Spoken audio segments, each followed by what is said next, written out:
And I'm the church warden here at St George near Abergele. We've been very lucky that this week, to commemorate the First World War, we have been lent by many people around the village and the wider area some fantastic memorabilia to come and have a look at. It's a real chance for us as a small village to really show what this village has managed to do for the war effort, and to commemorate those that have lost their lives and were also and lost their loved ones throughout that conflict. There are 11 men mentioned on the war memorial here at St George.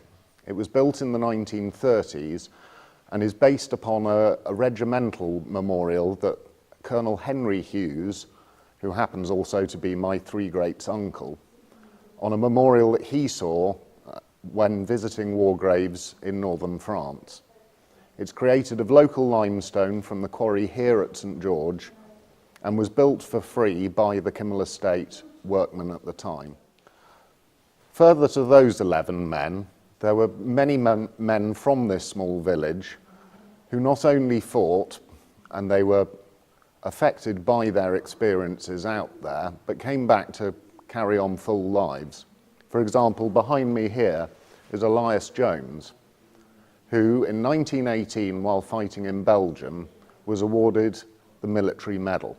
He came back here, lived a very full and happy life, and died in 1966 at the age of 77, and is interred here in the churchyard at St George.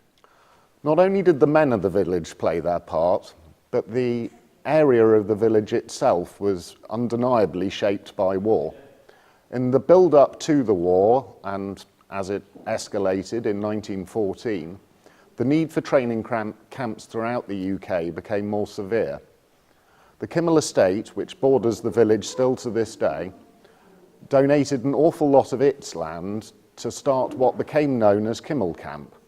There were training grounds ran all the way from the quarry below the village. To this day, you can go over to Bodelwyddan Castle now and see where they have restored those old trenches. Not only was the camp a place for training, it also became a disembarkation point after the war for many Canadian soldiers. They had already been decimated by the influenza pandemic of 1918-19, and then further frustrated by the time that it was taking to get them home to Canada, a riot started. Many Canadians lost their lives in both the pandemic and the subsequent mutiny, and you can see their graves in Bodelwyddan Churchyard. So today, we find ourselves in the 100th anniversary of the end of the war.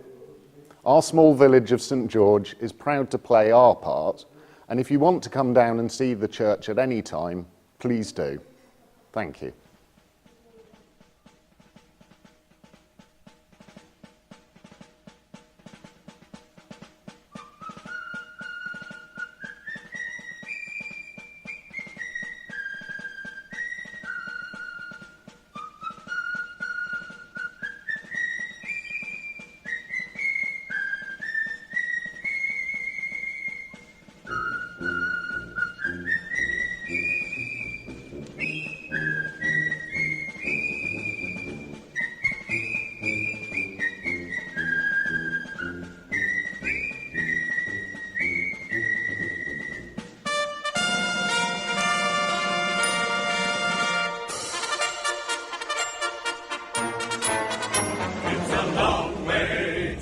Tipperary. It's a long way to go.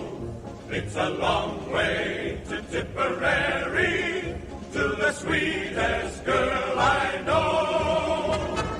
Goodbye to Piccadilly, farewell Leicester Square. It's a long, long way to Tipperary, but my heart's right there. Right. Entry from Rifleman R. Langley, King's Royal Rifle Corps, Ypres, 1914. The new number 3 gas mask had arrived, and it was issued to all. Sergeant Rawlings, who had a very large moustache on his very red face, was chosen to demonstrate the fitting of the mask.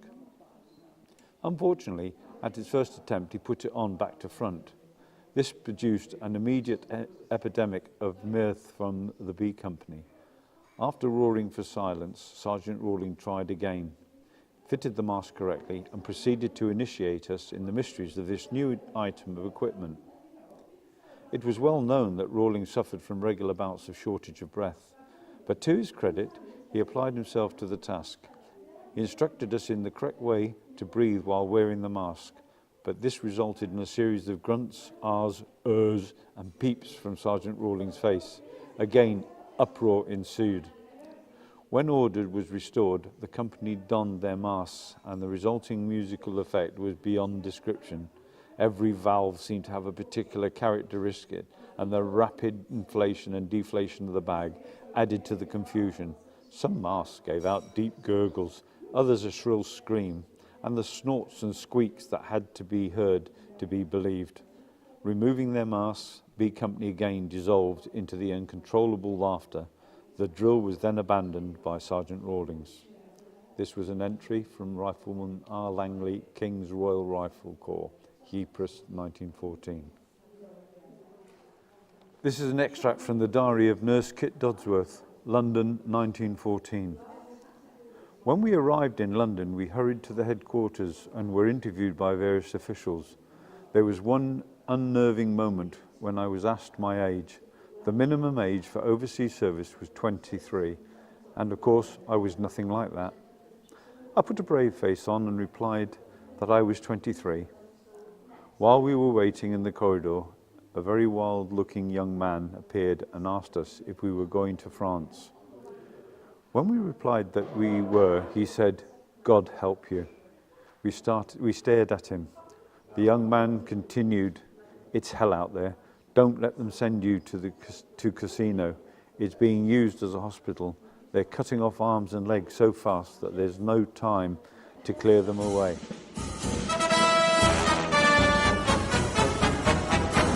Pack up your troubles in your own kit bag and smile, smile, smile. While you've a Lucifer to light your fang, smile, boys, that's the start. What's the use of worrying? It never was worthwhile. So pack up your troubles in your own kit bag and smile, smile, smile.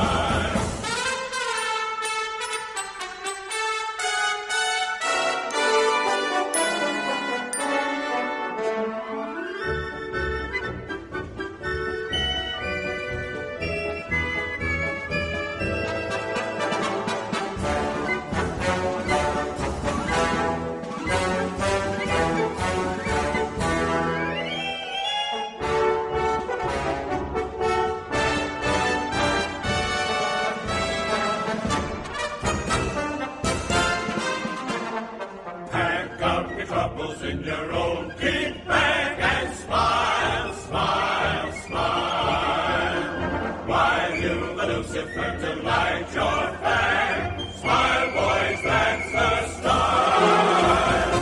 What's the use of worrying? It never was worthwhile. Pack up your troubles in your own kit bag and smile, smile,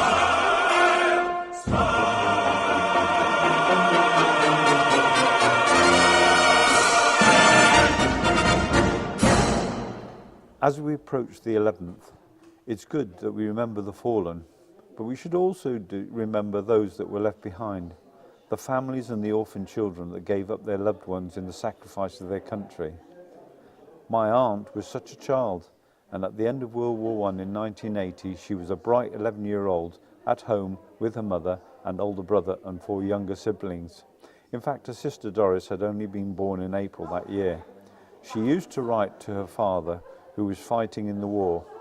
He died on the 1st of November 1980, and the family moved on. The letter you are about to hear was written by Millicent Frost, who sadly died at the age of 19 years old in 1927. My dearest Dad, I'm writing to tell you about the Lord Mayor's show. On Saturday, I went with Mrs. Brown. We saw all the captured guns and the farm girls with their hay and veg tables, and the aeroplane being made on a motor lorry. During the show, I had a glorious time, and there was crowds of people.